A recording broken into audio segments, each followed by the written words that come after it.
إياك نعبد وإياك نستعين. Faculty members, board members, students, خواتین و حضرات اور شیخ یاسر، میں سب سے پہلے یہ واضح کر دوں کہ میں کوئی اپنے آپ کو اسکالر نہیں سمجھتا اسلام کا، اور میں یہ نہیں سمجھتا کہ میں دین باقیوں سے بہتر سمجھتا ہوں، لیکن میں ایک تاریخ کا طالب علم ہوں اور میں نے تاریخ کو بڑا اسٹڈی کیا، اور کیونکہ میری عمر تقریباً پاکستان جتنی ہے، میں نے پاکستان کو مختلف سٹیجز سے گزرتے دیکھا کہ ایک وقت ایسا بھی تھا کہ پاکستان اس سارے خطے میں وہ ملک دیکھا جاتا تھا جو سب سے تیزی سے پروگریس کر رہا ہے، اور پاکستانیوں کی دنیا میں عزت تھی۔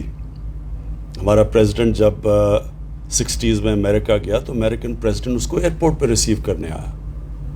اسی پریزیڈنٹ جب انگلینڈ گیا تو اس کو جس طرح کی ویلکم دی گئی برطانیہ کے اندر، کیونکہ ایک ملک کی حیثیت تھی اور لوگ یہ دیکھ رہے تھے کہ ملک بڑی تیزی سے اوپر جا رہا ہے، اور اس کے اوپر پریڈکشنز بھی تھیں۔ ایک کتاب میں مینشن کیا گیا کہ ایشیا کا کیلیفورنیا بننے جا رہا ہے پاکستان، اور پھر ہم نے اس کا زوال بھی دیکھا، نیچے بھی آتے دیکھا، اور اسی لیے میری طرح کا آدمی جس کو اللہ سے دے بیٹھا تھا، جس کا بڑا نام تھا، اس لیے وہ پولیٹکس میں آیا، کیونکہ پولیٹکس میں جتنے لوگ آئے ان کو تو کوئی پہلے نہیں جانتا تھا، ان کی کوئی حیثیت نہیں تھی۔ بعد میں پولیٹکس میں ان کا نام آیا، لیکن مجھے تو سب پہلے جانتے تھے اور اللہ نے سب کچھ دے چکا تھا۔ تو وجہ اس میں آنے کی یہ تھی کہ تب تک ایک اللہ نے جو سب سے بڑا تحفہ دیتا ہے انسان کو، وہ ہے ایمان کا تحفہ۔ کوئی بھی اس سے بڑا تحفہ نہیں ہے، اور وہ جن کو اللہ یہ تحفہ دیتا ہے، تو قرآن میں یہ بھی آیت ہے کہ ایمان والے انسان کو پہچان جائیں گے، کیونکہ جو ایمان والا آدمی ہوتا ہے وہ آزاد ہو جاتا ہے کئی چیزوں سے، جو کہ زنجیریں زمین میں انسان کو روک کے رکھتی ہیں اس کا پوٹینشل اچیو کرنے کے لیے۔ وہ ایمان وہ زنجیریں توڑ دیتا ہے، جس کو علامہ اقبال جب شاہین کہتے ہیں، اقبال کا شاہین، تو وہ زنجیریں توڑ کے اوپر جاتا ہے، اور وہ زنجیریں ہیں پیسے کی، یہ پاور کی، یہ جو شہرت کی، ہر قسم کی، ذات کی، ایگو، یہ سب زنجیریں ہیں جو انسان کو، جب اللہ کہتا نا کہ میں نے اس کو سب سے عظیم اپنی مخلوق بنایا، فرشتوں سے بھی اوپر، تو اس کا مطلب یہ ہے کہ انسان میں وہ پوٹینشل ہے جو کسی میں بھی نہیں ہے، لیکن وہ پوٹینشل اچیو کرنے کے لیے انسان کو وہ زنجیریں توڑنی پڑتی ہیں، اور وہ ایمان وہ زنجیریں توڑ دیتا ہے۔ تو تاریخ کا میں طالب علم ہوں، کیونکہ میں نے یہ بڑا اسٹڈی کیا کہ وہ کیا جادو ہوا کہ ایک دم، جو ابھی شیخ یاسر نے بتایا کہ 1% صرف مکہ کے لوگ پڑھے لکھے تھے، کوئی حیثیت نہیں تھی، 2 سپر پاورز تھی، پرشین امپائر اور بیزنٹائن امپائر، بڑی پاورز تھی، ان میں کوئی حیثیت نہیں تھی عربوں کی۔ تو وہ کیا تھا کہ وہ دنیا کی انہوں نے امامت کرنی شروع کر دی؟ تو وہ میں نے بڑا اسٹڈی کیا، اور اس کے ساتھ پھر میں نے ریلیٹ کیا پاکستان کو، کیونکہ ہمارا تو واحد ملک بنا تھا اسلام کے نام پہ، اور تو کوئی ملک نہیں اسلام کے نام پہ بنا۔ ایران میں ایرانی رہتے تھے، مصر مصری، لیکن یہ تو بنایا ہی گیا تھا اسلام کے لیے۔ تو میں نے اس کو جب اسٹڈی کیا، تو میں نے جتنا میں اسٹڈی کرتا گیا اور جتنا اللہ نے میرا ایمان مضبوط کرتا گیا، اتنا ہی میں اس نتیجے پہ پہنچا کہ جب تک ہم سیرت نبی پہ نہیں چلیں گے، تب تک ہم وہ مقام نہیں حاصل کر سکتے جو علامہ اقبال کا خواب تھا۔ علامہ اقبال کو اگر آپ اسٹڈی کریں، بہت بڑا ایک ذہن تھا جو مغربی فلسفے بھی سمجھ گیا، اور جو گراؤنڈڈ تھے اپنے دین کے اندر اور اپنی اسلام کی تاریخ میں۔ اس لیے انہوں نے جو ایک ورڈ انگریزی کے اوریجنل تھاٹ، انہوں نے جو ان کی جو سوچ تھی، وہ بالکل ایک کسی کے غلام، یعنی جو ذہنی غلام بدقسمتی سے کلونیلزم کی وجہ سے مسلمان دنیا میں ذہنی غلام ہیں، جو اپنی غلامی کی زنجیریں نہیں توڑ سکتے، وہ زیادہ خوفناک ہیں جسمانی غلامی سے. تو علامہ اقبال وہ تھے جو کہ اوریجنل تھاٹ تب دیا جب وہ موازنہ کر بیٹھے کہ یہ مغربی سویلائزیشن کیوں اوپر گیا اور ہمارا کیوں زوال آیا. اور پھر انہوں نے شکوہ اور جواب شکوہ میں جواب بھی دیے کہ ہم ایک وقت پہ یہاں تھے اور اب ہم یہاں ہیں، کیوں ہیں. تو میں آہستہ آہستہ اس نتیجے پہ پہنچ گیا کہ ہمارا جو سسٹم بن گیا تعلیم کا، وہ ہی ہمارے لیے سب سے بڑی رکاوٹ بن گیا. ایک طرف انگلش میڈیم بن گیا جو کہ کلونیل ایجوکیشن سسٹم تھا، وہ ہمارا نہیں تھا. دوسری طرف ہم نے اردو میڈیم کر دیا جو نہ تیتر نہ بٹیر رہ گیا. تیسری طرف دینی مدرسے چلے گئے. 3 پیرلل ایجوکیشن سسٹم بن گئے. اب وہ 3 پیرلل ایجوکیشن سسٹم میں 3 قومیں نکلنی شروع ہو گئی، ان کا کنیکشن ہی ایک دوسرے سے نہیں رہا. تو سب سے بڑی چیز ہم نے فیصلہ کیا، سب سے پہلے تو ایک کور ایجوکیشن، ایک کریکولم ایک لے کے آئیں، تاکہ ایک پہلے ان کو قوموں کو تو ایک طرف لے کے آئے. لیکن جو سب سے بڑی چیز یہ ہے کہ جو بھی شیخ ناصر نے بھی یہ بات کی، جب بھی میں مکہ یا مدینہ گیا سب سے زیادہ لوگ پاکستانی نظر آتے ہیں آپ کو وہاں. سب سے پہلے پاکستان ریئیکٹ کرتا ہے، کوئی بھی اسلام کے خلاف کچھ ہو تو پاکستان میں ریئیکشن آتا ہے. سب سے زیادہ میرا دعویٰ ہے کہ روزے بھی یہ رکھتے ہیں، حج بھی یہ پاکستانی کرتے ہیں، پیسہ بھی سب سے زیادہ پاکستانی اللہ کے نام پہ دیتے ہیں. میں سب سے زیادہ پیسہ پاکستانیوں سے اکٹھا کرتا ہوں، اللہ کے نام پہ سب سے زیادہ پیسہ بھی دیتے ہیں. لیکن مسئلہ یہ ہے کہ ہم جو ایک طرح آپ سیکولر ورڈ استعمال کر لیں، ہم اصل میں سیکولر بن گئے. اور غلط میننگ ہے سیکولر کا، مطلب یہ ہے کہ ہم ایک طرف عاشق رسول بھی ہیں، سب سے زیادہ ہمارا دین کے اوپر زور ہے، لیکن دوسری طرف جو نبی کی سیرت ہے اس کی اور ہماری زندگی میں تعلق ہی کچھ نہیں ہے. اتنا بڑا فاصلہ ہے اس کے بیچ میں. میں نے بار بار ایک چیز، ایک انسیڈنٹ بتاتا ہوں لوگوں کو. ڈاکٹر اشفاق، بہت بڑے ڈاکٹر اشفاق احمد خان، میں سمجھتا ہوں پاکستان کے بہت بڑے اسکالر تھے. ان کی میں بڑی ان سے میں ملتا رہتا تھا. تو انہوں نے مجھے ایک دفعہ یہ اپنی بات بتائی کہ جب وہ چائنا گئے اور چیئرمین ماؤ کو ملنے گئے تو چیئرمین ماؤ کو بڑا ہیرو ورشپ اس لیے کہ انہوں نے ایک جینوئن ریولوشنری تھے، سب ریولوشنریز ان کی طرف دیکھتے تھے. تو کہتا ہے جب میں ان کے پاس گیا تو وہ ان کا ایک دن ہوتا ہے گریٹ باتھ کا، وہ ینگ سی دریا کی تیر کر ادھر جا کے واپس آتے ہیں تو لائنیں لگی ہوتی ہیں لوگوں کی ہاتھ ملانے کے لیے ان سے. تو کہتا میں بھی کھڑا ہو گیا. جب میری باری آئی انہوں نے کہا جی کدھر سے ہو؟ میں نے کہا میں پاکستان سے ہوں.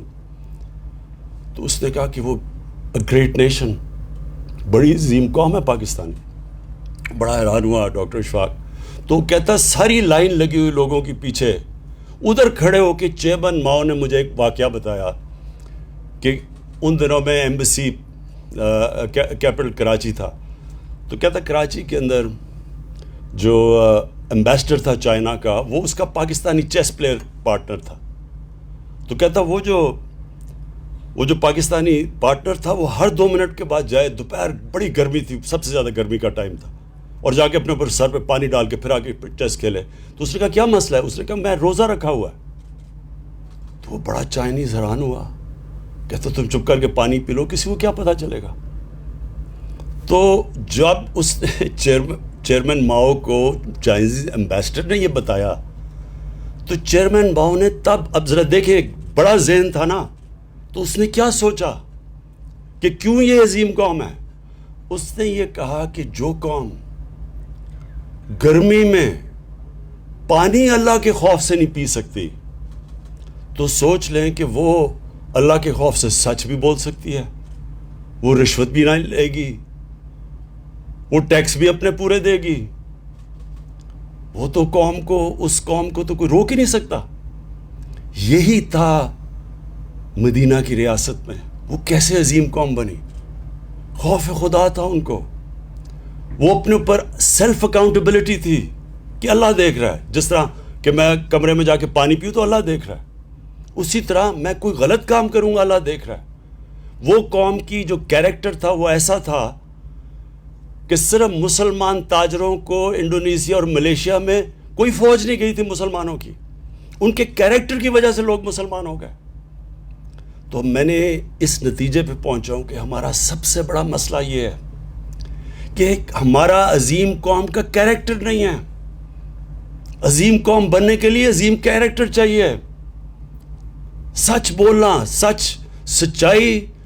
ایک دفعہ نبی صلی اللہ علیہ وسلم نے کسی نے, ایک قریش آیا, کہتا جی میرا سارا قبیلہ مسلمان ہو گیا, لیکن میری جتنی اس کی عمر ہوگی, میں اس عمر کے اس حصے میں ہوں کہ میں اب عادتیں اپنی نہیں بدل سکتا. تو مجھے کوئی ایک چیز بتائیں کہ میں وہ کر لوں عمل جس سے میں اپنی عادتیں بھی رکھوں اور مسلمان بھی ہو جاؤں. تو انہوں نے کہا سچ بولا کرو.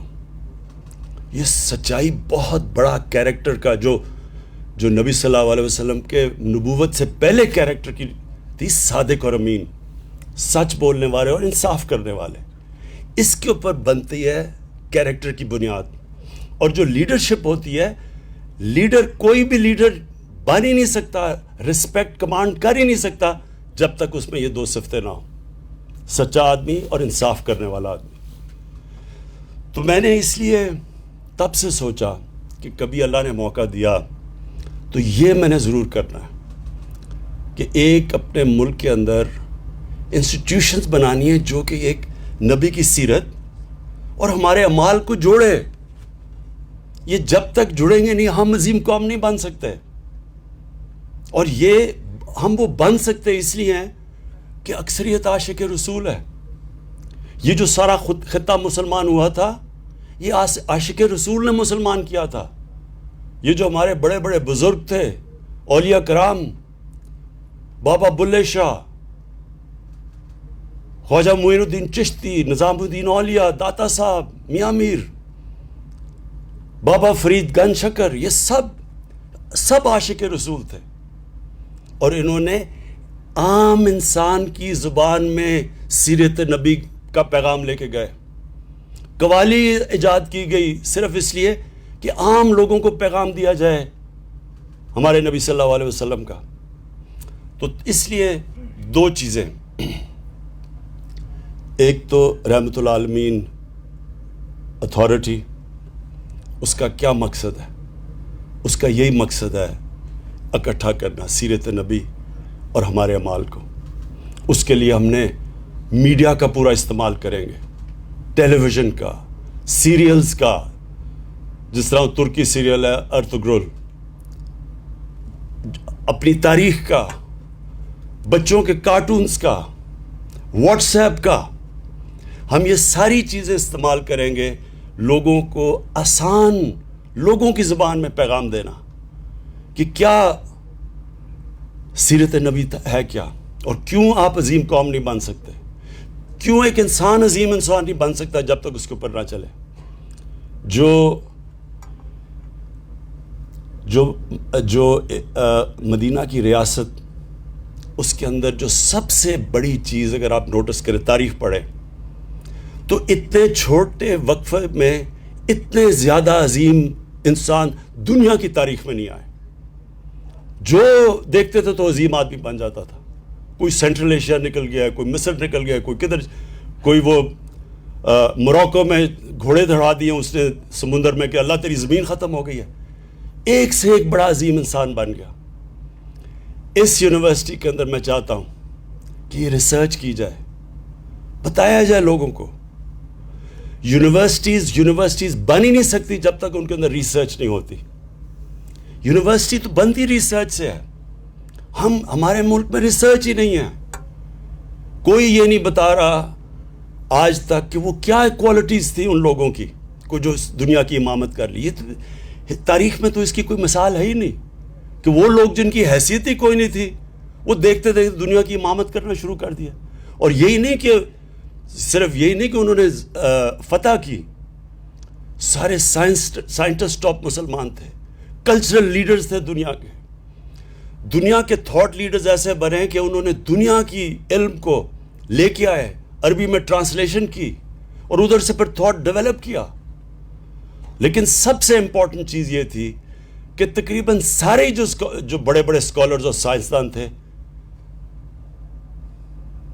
سب اسلام کے اسکالرز بھی تھے, دونوں اکٹھے چل رہے تھے. ہمارے سائنس اور اسلام میں کوئی لڑائی نہیں تھی. ہاں ایک بعد میں ضرور چلی ریشنلسٹ اور ان کے اندر جو دوسری دو اسکول آف تھاٹس کے اندر چلا, لیکن آن دا ہول اسکالر بن ہی نہیں سکتے تھے. کوئی بھی پڑھ لیں, البرونی پڑھیں, ابن خلدون پڑھ لیں, ساروں کے اندر ان کا کنیکشن اللہ کے ساتھ تھا. سو وہ کنیکٹڈ تھے. اس وقت جو ضرورت ہے پاکستان میں دو چیزوں کی. ایک کہ ہماری یونیورسٹیز کے اندر ریسرچ کی جائے. سب سے بڑا مسئلہ ہمارا اس وقت ملک میں آیا ہوا ہے ویسٹرن کلچر. ویسٹرن کلچر کو ہم صحیح معنی میں کرٹیک نہیں کر سکتے.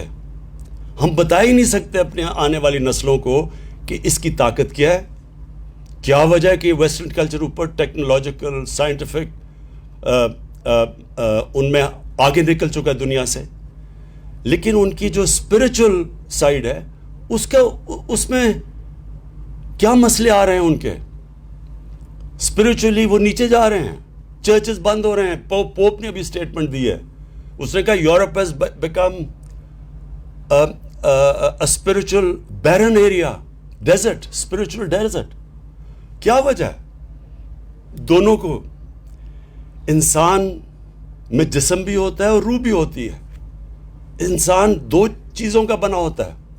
آپ صرف جسمانی سائڈ کے اوپر پوری توجہ دیں, امبیلنس آ جاتا ہے انسانوں میں. اور یہی وجہ ہے کہ ہمارے جو یوتھ ہے اس میں کنفیوژن آئی ہوئی ہے اس وقت.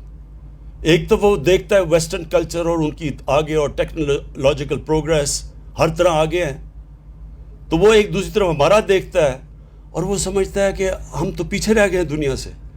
اور یہ بہت بڑی ٹیمپٹیشن ہوتی ہے جب کوئی معاشرہ پروگریس کرتا ہے اس کو بلائنڈلی کاپی کرنا شروع کر دے. اور وہ اس لیے ہوتا ہے کہ ہمارے ملک میں صحیح معنی میں ہم ریسرچ کر کے اپنی یوتھ کو انفارم چوائسز دینے کا موقع نہیں دے رہے.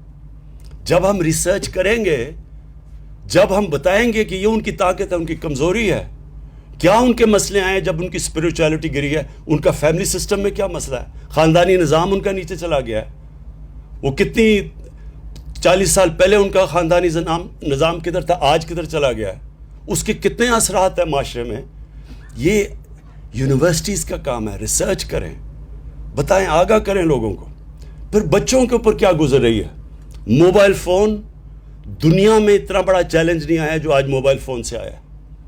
اس کے پازیٹیوز کیا ہیں, کتنا فائدہ ہے, تعلیم اس سے کتنا علم حاصل کر رہے ہیں بچے ینگ ایج پہ, لیکن جو اس کے اندر پورنوگرافک مٹیریل آ رہا ہے اس کے نقصانات کیا ہیں, کیسے کوپ کرنا ہے, بچوں کو ہتھیار کیسے دینے ہیں. یہ جو ایک بالکل نئی ریالٹی آ گئی ہے, آپ یہ بند تو نہیں کر سکتے, سوشل میڈیا کو نہیں بند کر سکتے, آپ روک تو نہیں سکتے ان کو, لیکن آپ اپنے بچوں کو کم از کم بتا تو سکتے ہیں اچھے برے کی, اس کی ایڈوانٹیج کیا ہے, یہ طرز زندگی لوگے تو اس کا یہ نقصان آتا ہے, اس کے یہ فائدے ہیں. ہم اپنے بچوں کو چوائسز تو دے سکتے ہیں. اور پھر میں ورڈ یوز کرتا ہوں, انفارم چوائسز. انفارم چوائسز تب آتی ہیں جب آپ بچوں کو بتائیں تو صحیح, آگاہ کریں, شعور پیدا کریں انہوں میں. اس لیے یہ یونیورسٹیز بڑی امپورٹنٹ ہے. القادر یونیورسٹی کے اندر انشاءاللہ ریسرچ کی جائے گی, انٹرنیشنل اسکالرس کے ساتھ ان کے ساتھ کنیکشنز ہوں گے, جس طرح شیخ ناصر ہے. ڈبیٹس کروائی جائیں گی. ڈبیٹس, یہ یاد رکھیں کہ ہمارے ملک میں ایک بہت بڑا ہمیں نقصان پہنچا ہے. ہم اجتہاد ہی نہیں ہونے دیتے. قرآن کے اندر اللہ کا حکم ہے اجتہاد کرو, ڈبیٹ کرو. جب آپ اجتہاد ہی نہیں ہونے دیں گے تو تھاٹ پروسیس آگے کیسے بڑھے گا. علامہ اقبال کا جو کتاب ہے ریکنسٹرکشن آف اسلامک تھاٹ, اس کے اندر تو اگر آپ جس کا موقف آپ سے مختلف ہوگا آپ اس کو کافر کہہ دیں گے تو اجتہاد کیسے ہوگی. تو ہم آگے تو بڑھ ہی نہیں سکتے. ہم اسلام کے, اور اس لیے جو سب سے بہترین اسلام کے اوپر کام ہو رہا ہے وہ مغربی ممالک میں ہو رہا ہے. شیخ یاسر آپ کو بتائیں گے کس طرح کی وہاں ڈیبیٹس چل رہی ہیں، کیسے کیسے اسکالرز وہاں بیٹھے ہوئے ہیں، کیونکہ وہاں کفر کا فتویٰ کا ڈر نہیں ہے. ہمارے ملک میں پھر سے کہتا ہوں کہ بہت پوٹینشیل ہے. اللہ نے اس ملک کو سب کچھ دیا. ہمارا جو سب سے بڑا مسئلہ لیڈرشپ، ہمارے لیڈرشپ کے اندر جو جس طرح کے لیڈرز آنے چاہیے وہ نہیں آتے. وہ کیونکہ لیڈرز کے اندر وہ جو کیریکٹر لیڈر کا ہے وہ نہیں ہے. ہمارے پولیٹیکل لیڈرشپ کے اندر بجائے یہ سوچیں کہ یہ بہت بڑا، آپ جب ایک لیڈر بنتے ہیں آپ پہ اللہ بہت بڑی ذمہ داری ڈال دیتا ہے.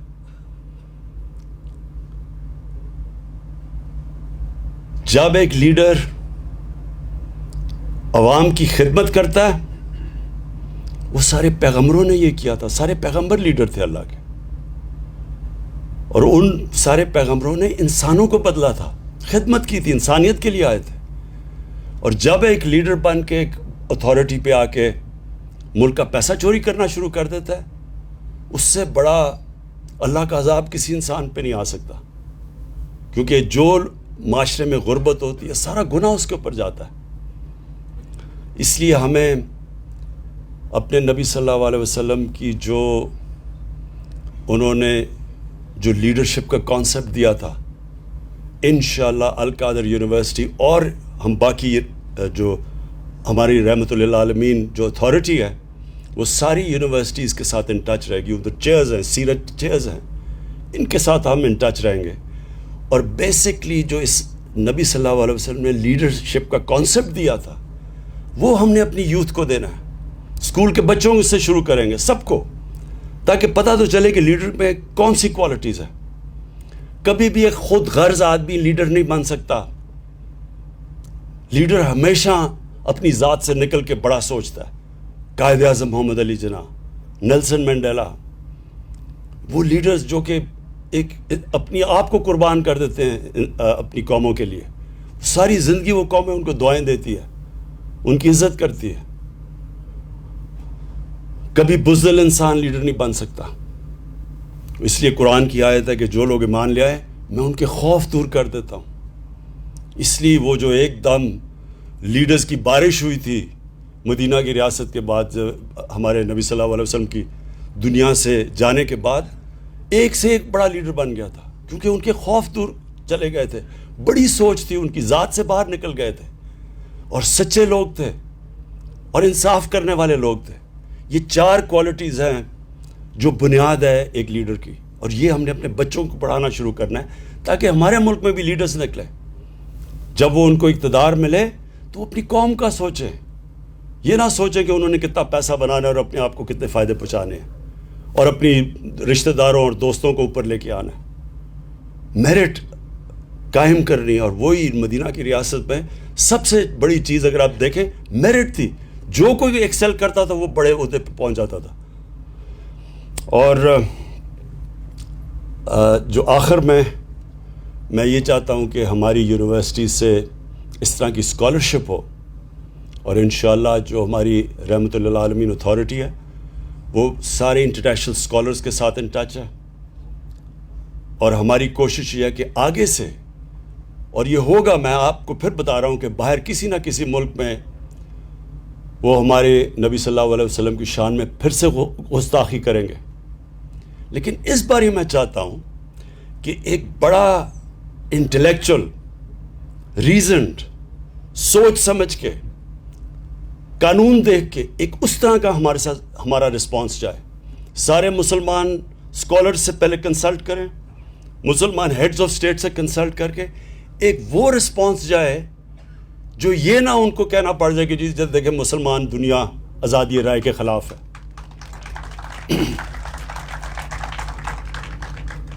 اور اس کے علاوہ جو میں چاہتا ہوں کہ ہمارے جو اس یونیورسٹی میں جو ہمارے بڑے بڑے، جس طرح میں نے بزرگان دین تھے جن کی وجہ سے اسلام پھیلا تھا سارے برِ صغیر میں، ان کے اوپر بھی ریسرچ ہو، اور ان کے جو کلام ہیں وہ ہم جب یہ بڑے بڑے عرس ہوتے ہیں وہاں اتنے لوگ آتے ہیں، لاکھوں لوگ آتے ہیں، پیار کرتے ہیں ان سے، ان کو بار بار بتایا جائے کہ ان کی ٹیچنگز تھی کیا. وہ ساری سیرت تھی، سیرت نبی تھی. تو ہم نے لوگوں کو ملک کے کیریکٹر کو اوپر اٹھانا ہے، موریلٹی کو اوپر اٹھانا ہے. جو مدینہ کی ریاست کی سب سے بڑی کوالٹی تھی جب شروع کیا نبی صلی اللہ علیہ وسلم نے، تو وہ ایک سمپل قرآن کی آیت کے اوپر تھا، امر بالمعروف، کہ اچھائی کو اٹھاؤ اور بدی کو ختم کرو، اس کو دباؤ. ایک معاشرہ جو ہوتا ہے وہ اس کی بنیاد اس پہ رکھی جاتی ہے. میں اس لیے وہ ابھی ایک حالیہ میں سیمینار ہوا لاہور میں، پاکستان کے سپریم کورٹ کے ججز بلائے گئے، لیکن چیف گیسٹ اس کو بلایا گیا جس کو اسی سپریم کورٹ نے سزا دی. اور سزا کیا دی؟ پبلک کا پیسہ چوری کرنے کی سزا دی، اور وہ جھوٹ بول کے ملک سے باہر بھاگا ہوا ہے. اب یہ صرف میں اپنی قوم کے سامنے رکھتا ہوں، یہ سیاسی بات اب میں نہیں کر رہا. جب آپ برائی کو برائی نہیں سمجھتے، جب آپ کرپشن کو برائی نہیں سمجھتے، تو اس معاشرے میں محنت کون کرے گا؟ میں کیوں پڑھوں، 14 سال پڑھائی کروں، اس کے بعد 8 گھنٹے کام کروں، اور میں اپنے مشکل سے بیوی بچوں کا پیٹ پالوں، اور دوسرا آ کے ایک قبضہ گروپ بن کے اتنا بڑا پلازا بنا دے، اسمبلی میں بھی آ جائے، اور میں دیکھ رہا ہوں کہ میں محنت کر رہا ہوں اور یہ دیکھو کوئی محنت کیے بغیر اتنا بڑا کوئی معاشرہ نہیں چل سکتا. یہ یاد رکھیں کہ معاشرے کے اندر جب آپ کی اخلاقیت تباہ ہو جاتی ہے، آپ کے معاشرے میں سونا نکلے، ہیرے نکلے، جو مرضی نکلے، وہ ریاست نہیں بچ سکتی. ایک ریاست جس کی موریلٹی، مورل سٹینڈرڈز ہوتی ہیں، اس کو ایٹم بم بھی تباہ نہیں کر سکتا. جس طرح جاپان تھا، وہ پھر کھڑی ہو جائے گی. تو آپ کو ایٹم بم مارنے کی ضرورت ہی نہیں پڑتی اس معاشرے کی جس کی موریلٹی ختم ہو جاتی ہے. جب ہم کرپشن کو برا نہیں سمجھتے تو معاشرہ تو تباہ ہو جاتا ہے. اور یہ سب سے بڑا ظلم اس معاشرے میں نے 1985 کے بعد جو چینج دیکھا ہے، ہم نے تو پاکستان کو دیکھا نا، جو سب سے بڑی تباہی آئی ہے کہ ہم چوروں کو برا ہی نہیں سمجھتے. تو ہم یہ میسج دیتے ہیں کہ ڈاکہ مارنا تو بڑا ڈاکہ مارنا، صرف چھوٹے چور ہی پکڑے جاتے ہیں پاکستان میں. کبھی کوئی معاشرہ نہیں سروائیو کر سکتا. اور اس لیے بھی میں اس نتیجے پہ آیا ہوں کہ ہم نے اپنی آنے والی نسلوں کو، ینگر جنریشن کو، اپنے یونیورسٹی اسٹوڈنٹس کو، ہم نے سیرت نبی کے ذریعے ان کی ہم نے موریلٹی، ان کا کیریکٹر بلڈنگ کرنی ہے، مورل رینیسانس کرنا ہے. اور انشاءاللہ میرے میں کبھی کوئی شک نہیں ہے کہ اللہ نے باقی سب کچھ دیا ہمیں، سب کچھ یہاں، ہر اللہ کی نعمت پاکستان میں ہے. صرف انشاءاللہ وہ جو کیریکٹر بلڈنگ ہے، وہ ہماری وہ قوم جو ہے ہی عاشق رسول، اس کو بس کنیکٹ کر دیا تو انشاءاللہ مجھے کبھی کوئی شک نہیں ہے کہ ہم ایک عظیم قوم بنیں گے. میں پھر سے فیکلٹی ہماری جو القادر کی ہے، اسٹوڈنٹس جو پہلا بیچ آیا ہے، میں اب سب کو ویلکم بھی کرتا ہوں. اور یہ میرا ایمان ہے کہ انشاءاللہ ہمیشہ بڑی بڑی انسٹیٹیوٹس چھوٹی شروع ہوتی ہیں. ابھی ہم نے تھوڑے سا اس کا انسٹیٹیوٹ کا سیکشن کھولا ہے، لیکن میں جب اوپر سے دیکھتا ہوں اس ساری انسٹیٹیوٹ کو اور اس علاقے کو، میرے میں کوئی شک نہیں کہ یہ ایک وہ دنیا کے اندر، میں پاکستان کی اب بات نہیں کر رہا، اسلام کی دنیا میں ایک انسٹیٹیوٹ بنے گی. یہ کوآرڈینیٹ کرے گی، جس طرح الازہر کا نام ہے اسی طرح یہ بھی وہ ایک انسٹیٹیوٹ بنے گی. مجھے خوشی یہ ہے کہ یہ تقریباً 2.5 سال کے اندر اس کی اوپننگ ہو گئی. جو میں پرائم منسٹر یونیورسٹی بنا رہا ہوں، وہ دنیا کی ٹاپ ٹیکنالوجیز کی وہ یونیورسٹی ہوگی، جو لیٹسٹ ٹیکنالوجیز ہیں اس کے اوپر. لیکن گورنمنٹ اتنی آہستہ چلتی ہے کہ 3 سال ہو گئے، اب جا کے ہم شروع کرنے لگے. تو یہ بدقسمتی ہے، یہ گورنمنٹ کی نہیں ہے، اس لیے یہ بڑی جلدی کھل گئی ہے. اور میری جو اس سے پہلے نمل یونیورسٹی ہے، وہ میرا ایک ویژن ہے، پاکستان کی پہلی نالج سٹی جس طرح آکسفورڈ اور کیمبرج. آج خوشی ہو رہی ہے کہ اتنے چھوٹے ٹائم میں ہماری یہ جو القادر یونیورسٹی ہے یہ کام شروع کر دیا. شکریہ جی.